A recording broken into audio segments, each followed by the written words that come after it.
The crisp November air bit at Mara's cheeks as she and her three companions crossed the cobblestone courtyard toward the glow of Le Nouveau Bistro's facade. A single amber lantern hung by the door, its light flickering across the engraved brass plaque that proclaimed Le Nouveau Bistro since 1992. Inside, through the frosted glass, they glimpsed linen-draped tables and the soft gleam of crystal wine. Glasses. Mara straightened the collar of her wool coat and exchanged a nervous glance with Ben, who pressed a hand to the small leather-bound reservation book she carried. "I'm sure it'll be fine," he whispered, his breath fogging in the lantern glow. Lucy and Jorge trailed behind them, laughter dancing in their eyes at the prospect of celebrating Chef Etienne Martin's cousin Camille's 30th birthday.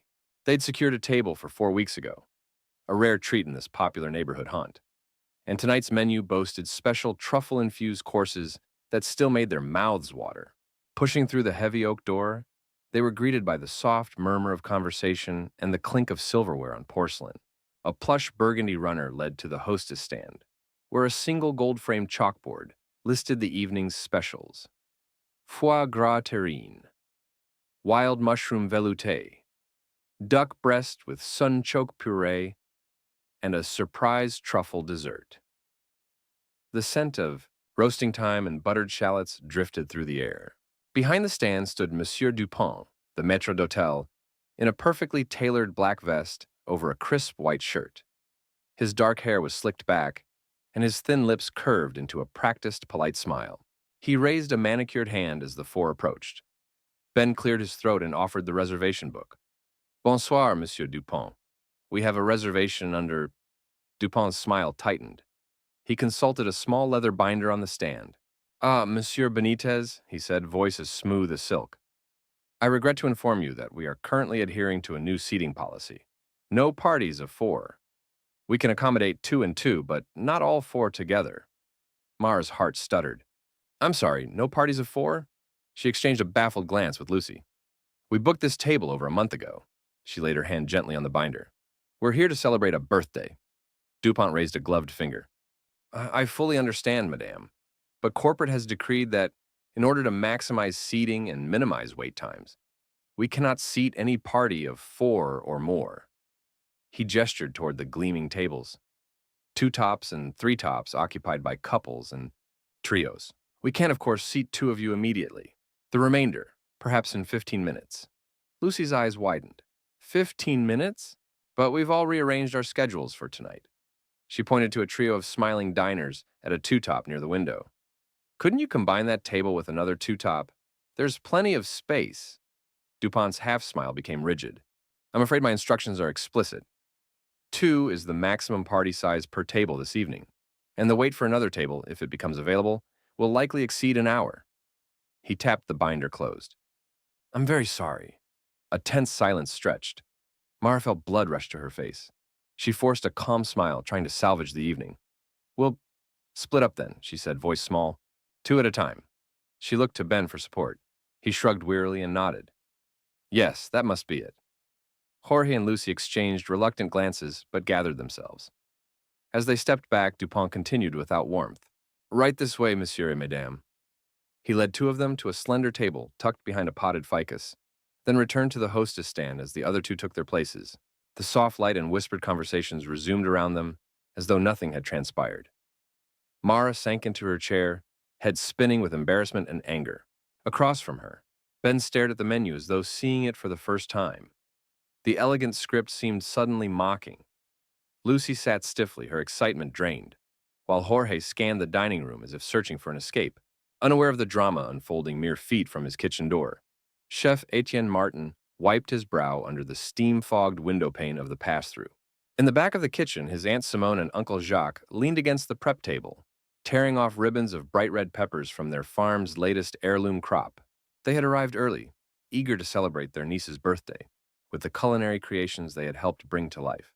Tender lamb braised in their own lavender and honey glaze.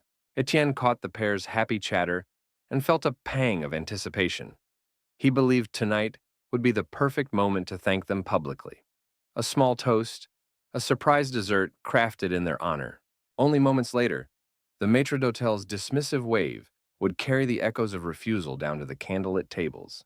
But in this first chapter of their evening, Mara and her friends, four devoted neighbors, were simply four disappointed diners, sliding through the restaurant's policy gap without knowing the family legacy simmering just beyond the kitchen door.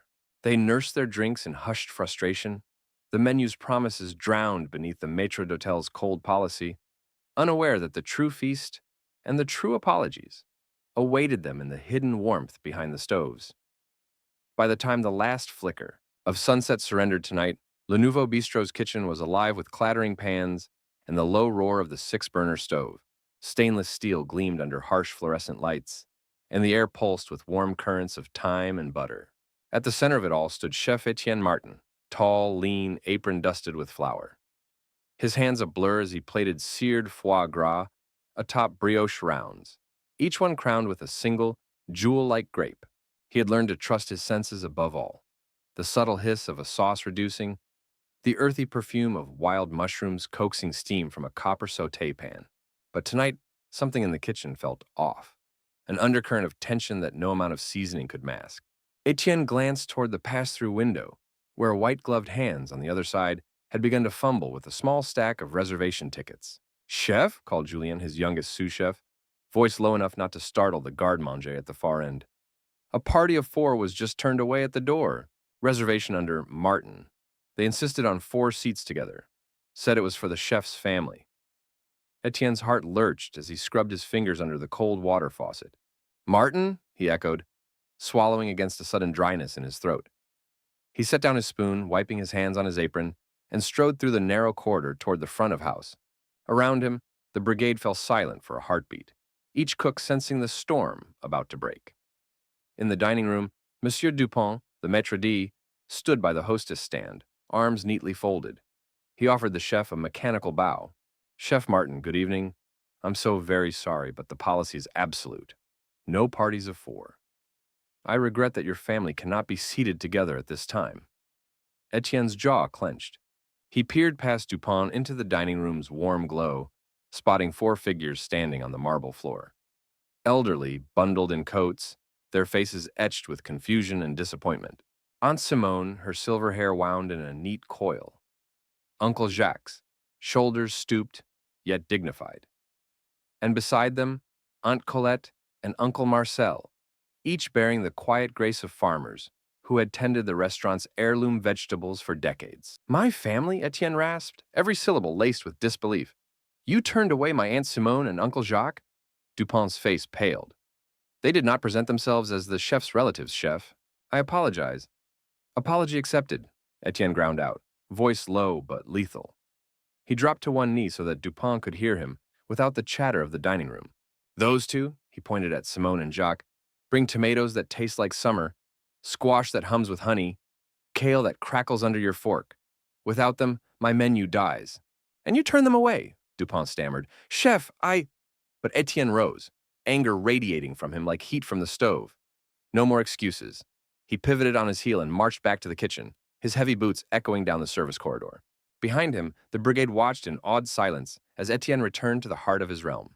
Stepping before the line of copper pots and immaculately stacked plates, he banged the handle of his wooden spoon against the stainless steel counter until every cook's gaze was locked on him. "Listen up," he barked. The kitchen fell utterly still. Sauté pans and ladles suspended mid-air. "Tonight at 8 sharp," he continued, voice rising, "we will host a private banquet for my family. Aunt Simone, Uncle Jacques, Aunt Colette, and Uncle Marcel. No guest will see this advance, and no reservation is required." He strode to the prep table where fresh squash blossoms waited to be stuffed, where the morning's rosé poached pears glowed faintly under their sugar glaze. "We're transforming this kitchen into a dining room. Mr. Dupont's policy can kiss my—" He caught himself, inhaled sharply, and pressed a hand to his chest. "Forgive me. I mean, we will show them the respect they earned by raising the ingredients that shape this restaurant's soul." Tears gleamed in Simone's eyes as she and the others were ushered into the far corner of the kitchen, past gleaming racks of knives and rows of mise en place. Chefs and line cooks spread crisp white linen over the steel counters, lit tiny votive candles, and arranged hand-forged silverware with reverent care. At exactly 8, Etienne poured a flute of the restaurant's finest champagne, handed a glass to each elder, and raised his own in a solemn toast.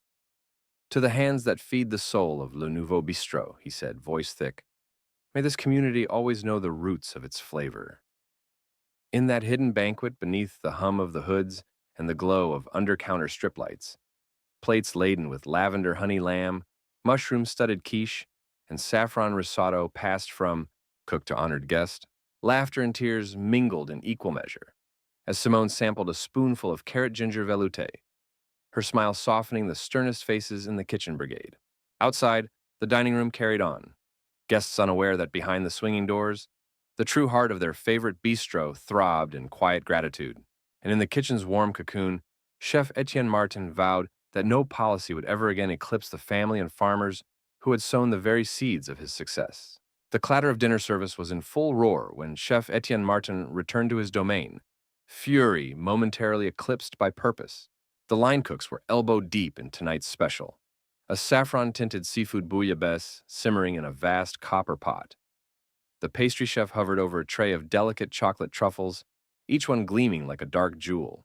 Sous chef Julien's brow furrowed at the pile of jackets in the corner, while garde-manger Elise held a chilled plate of heirloom tomato carpaccio, its ruby slices fanning out beneath a drizzle of basil oil.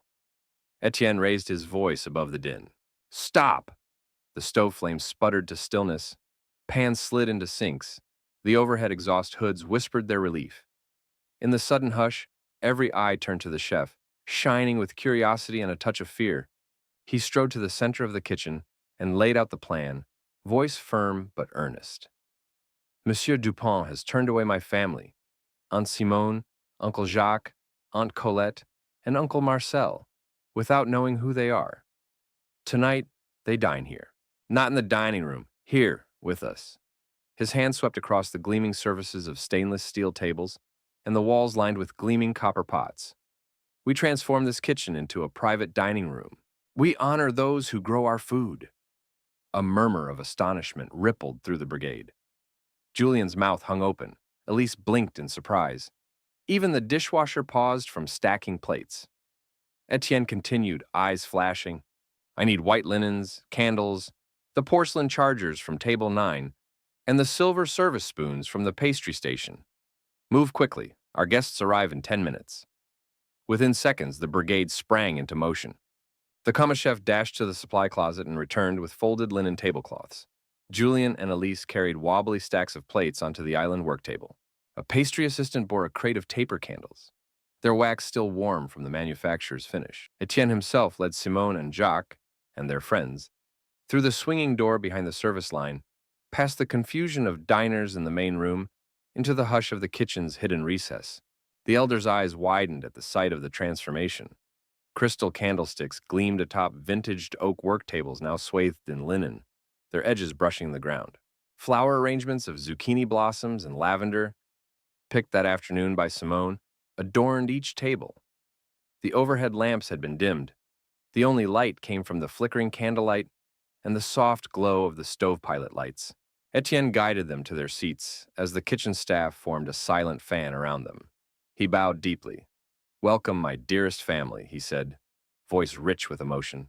Please be seated at table sous chef. Simone, her eyes bright, pressed Jacques' hand. Mon Dieu, she whispered. This is too splendid. Meanwhile, back in the chaotic heart of dinner service, Dupont discovered the missing tables and linens. He stormed into the kitchen corridor, only to find the front door tightly closed and a hush that even the city's sirens couldn't penetrate. He rapped on the swinging door. Chef, what is... But the door swung open just an inch, and a single candle's flame greeted him. He peered inside, saw the tableau of honored elders, and froze. Etienne emerged, donning a crisp white jacket over his flour-spattered apron. Monsieur Dupont, he said quietly, welcome to dinner. The maître d'hôtel swallowed, realizing his error as the staff behind him offered respectful bows. Etienne led Dupont to the head of the table. Permit me to introduce you, he said, voice measured. These four are not merely my family, they are the farmers who have supplied every carrot, every herb, every bead of honey that graces this kitchen. He gestured to Simone and Jacques, then to Colette and Marcel, who blushed under the kitchen's warm glow. Without them, my menu would wilt. Tonight, we feast together. Dupont, honored, chastened, moved to stand beside them. Chef, I am profoundly sorry. His voice cracked in front of the assembled cooks and waitstaff. This is where you belong. He helped himself to a chair, careful not to block the kitchen's passage, and held onto the backrest as though it were a lifeline. Etienne gave the signal, and the brigade resumed their choreography. Julien presented the first course, a wild mushroom velouté, steam rising in fragrant swirls, each spoonful sauced with a drop of truffle oil. Next, Elise arranged plates of carpaccio, its crimson slices dotted with microgreens. As each dish passed across the table, the elders nodded in delight. Simone let out a soft sigh at the soup's creaminess. Jacques closed his eyes at the carpaccio's bright acidity. Colette admired the gentle sweetness of a squash blossom tart. Between courses, laughter and stories wove through the group. Jacques recounted the harvest festival in their village, and Colette teased Marcel about his penchant for overwatering the basil. Simone praised Etienne's first attempt at lavender honey ice cream. The cooks watched from behind the line, their usual clamor replaced by respectful silence. Even the dishwasher paused to wipe a tear from his cheek. Dessert arrived in a flourish. Dark chocolate mousse crowned with a single strawberry, each plate dusted with gold leaf. Etienne poured a final toast of chilled rosé pourpre into delicate flutes. To the hands that feed us, he said, voice quavering with pride, and to the heart that understands family nourishes more than hunger. Glasses chimed softly. Outside, far below the unknowing diners of Le Nouveau Bistrot, the night carried on. Live jazz in the dining room, clinking silverware, polite applause. But inside the kitchen's secret cathedral, among the flickering candlelight and the satisfaction of righted wrongs, Chef Etienne Martin and his elders broke bread and secrets together. In that hidden feast, they reaffirmed a truth no policy could ever sever, that the truest joy of a meal is found when love and gratitude are the richest ingredients of all. Ben's stomach twisted as he followed the maitre d' Monsieur Dupin through the swinging kitchen doors, unaware that the sizzling, frenetic world beyond would soon become their dining room. Behind them, Lucy and Jorge fell into step, their crisp jackets brushing stainless steel counters. Mara hovered between dread and curiosity as the clatter of pots and hiss of steam enveloped them. They emerged into a scene that made their jaws drop, where once gleamed prep tables and rows of gleaming copper pots. Now stood 4 exquisitely set tables. Crisp white linens cascaded to the floor. Atop each, hand-folded napkins, nestled beside polished silverware and stemmed wine glasses. Delicate taper candles flickered in crystal holders, their flames dancing across the rich amber of reclaimed oak counters. A small chalkboard at the head of the room bore the inscription, in elegant script, Table sous chef, reserved for family of chef, Etienne Martin. Even the industrial exhaust hoods had been dimmed, their bright lights replaced by the gentle glow of hidden fixtures that lent the space a hushed candlelit intimacy. Behind each setting, line cooks in crisp whites stood at respectful attention, their faces alight with pride and apology. Mara clutched Ben's arm. What is this?" she whispered, eyes wide. At that moment, Chef Etienne appeared, towel slung over his shoulder, his face flushed from service, yet shining with purpose. His voice, deep, warm, carried above the soft pops of candle flames. "Mara, Ben, Lucy, Jorge," he said, bowing slightly to each of them in turn. "Welcome to my family's table." Lucy stepped forward, cheeks flushed. "Chef Martin, you invited us?" Etienne's serious expression softened into a gentle smile. You were never turned away simply because of a policy. You were turned away from the dining room. But you are honored guests all the same." He nodded toward the 4 elders seated at the center table, Aunt Simone arranging a sprig of rosemary in her water glass, Uncle Jacques leaning close to sample the air, Aunt Colette and Uncle Marcel exchanging delighted glances. Ben's breath caught as realization dawned. Your family?" Etienne brushed a hand to his chef's jacket. "Yes, these are the farmers who grow my heirloom vegetables, who provide the lavender and honey that grace my desserts, the grapes that I press for our house rosé. Without them, this restaurant could never flourish." Uncle Jacques rose with the graceful dignity of a man who had tilled his fields under dawn's gentle light. "Ben," he said, voice rich with warmth, "we would never send you away." He offered his hand, knuckles rough from decades of soil and sun. "Come, sit with us." Mara, Lucy, and Jorge moved as if in a dream, pulling out chairs and sinking into the soft embrace of their seats. Across the table, the line cooks lowered their heads in gratitude, the pastry chef's whisk poised midair, as though captured in a moment of reverence. Etienne signaled to his sous chef, Julien, who emerged from the shadows bearing the first course on gleaming plates. A wild mushroom velouté, its golden broth steaming beneath a swirl of crème fraîche and a single shaving of black truffle. The aroma, earthy, intoxicating, washed over the table like a benediction. Aunt Simone lifted her spoon, closed her eyes, and sighed. Delicious, she murmured. Mara hesitated, then tasted. The soup was silky, each sip a warm, savory tapestry of forest and cream.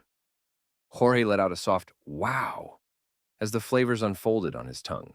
Next came a dish of heirloom tomato carpaccio, each slice as thin as paper, arranged like stained glass panes beneath a chiffonade of basil and a whisper of aged balsamic. Uncle Marcel closed his eyes to savor it. Colette pressed her hand to her heart. Mara met Lucy's eyes, and they laughed through tears of joy. Course by course, the feast unfolded. A delicate tornadoes of lamb glazed with lavender honey reduction, a bright squash basil risotto crowned with parmesan shards, and finally, a lavender honey creme brulee, its sugar crust crackling under a deft tap of the spoon. At each plating, Etienne paused at the head of the table to explain the provenance. These squash blossoms from Simone's garden, he'd say. This lavender from Jacques' fields. That honey pressed by Colette and Marcel. All around them, the kitchen staff moved with quiet ceremony, pouring wine, refilling water, tucking fresh sprigs of herbs into empty wine bottles for makeshift vases. The usual heat and clamor of dinner service had been transformed into a symphony of gratitude. Mara reached across to squeeze Ben's hand. I don't know how to thank him, she whispered. Ben nodded, eyes shining. He's honoring his family and ours. As aprons folded into respect and stoves hummed as gentle backdrops, the four neighbors realized that tonight's true reservation was not in the dining room, but here, at a table laid in love, respect, and community. And as laughter and shared stories rose beneath the amber glow, they understood that no policy could ever stand between gratitude and the bonds that feed it. The morning mist still clung to the cobblestones when Chef Etienne Martin unlocked the heavy, wrought-iron gates of Le Nouveau Bistrot. The courtyard beyond was hushed. Empty tables waiting under bare bistro lights, potted citrus trees trimmed with early frost, and the faint aroma of rosemary carried on a crisp breeze. Today would be unlike any other service, a celebration not just of fine dining, but of the community that sustained it. By first light, the kitchen brigade arrived in a flurry of activity. Sous Chef Julien carried stacks of weathered picnic benches into the courtyard, each painted a warm honey brown. Line cooks unfurled cream-colored tablecloths across long folding tables pushed end to end, smoothing out wrinkles until the linen lay as flat as a mirror. Pastry chef Camille arranged crates of freshly baked croissants and scones on a sideboard, while the garde-manger, Elise, placed glass dispensers of infused water, cucumber mint, blood orange, and lavender honey, along a reclaimed wood bar. Aunt Simone and Uncle Jacques arrived just before 8, their baskets of heirloom squash blossoms, kale and lavender bouquets swinging from their arms. They paused at the threshold, inhaling the mingled scents of pastry and pine. Aunt Simone pressed a hand to her chest as she took in the scene. Mon Dieu, she whispered. It is more beautiful than I imagined. Etienne hurried to greet them, coat still dusted with flour. Thank you for coming, he said, looping an arm around each elder. Today, we honor you and everyone whose hands helped this restaurant thrive. He turned and raised his voice so all could hear, breakfast is served and every table is open to all. No reservations, no divides. Sit where you wish, and let the food bring us together. Slowly, neighbors began to appear. First came Mara and Ben, warm breaths pluming in the chill air as they carried armfuls of autumn flowers. They chose a bench beneath a tall birch whose golden leaves fluttered like confetti. Next arrived Lucy and Jorge, clutching mugs of hot coffee from the cafe next door, placing them at each place as tokens of solidarity. Soon, the courtyard filled with people of every age and background, teachers, gardeners, local artisans, and retirees wrapped in cozy scarves. Etienne's voice rang out again as he emerged from the kitchen carrying the first communal dish, a steaming tureen of saffron-dotted ratatouille, its vegetables glowing like sunset embers.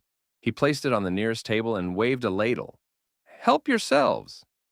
A scramble of laughter and grateful chatter ensued as diners ladled vibrant vegetables into mismatched bowls, sharing stories of summer harvests and school projects. Course followed course in a parade of gratitude. Fluffy spinach and goat cheese omelets, stacks of buttermilk pancakes drizzled with lavender honey syrup, and bowls of creamy mushroom polenta topped with garden fresh parsley. Each dish bore the imprint of Aunt Simone's produce or Jacques' lavender, a visible bridge between farm and table. Chef Martin moved among the guests, refilling plates, pouring mimosas from a crystal pitcher, and pausing to share a laugh or offer a heartfelt merci. At mid-morning, when all plates were empty and the last crumb of pastry vanished, Aunt Colette rose to speak. She lifted a garden-fresh bouquet and called for silence.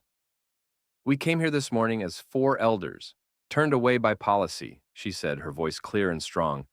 "But Etienne has shown us, and all of you, that true hospitality knows no rules. It lives in generosity and welcoming every patron as family."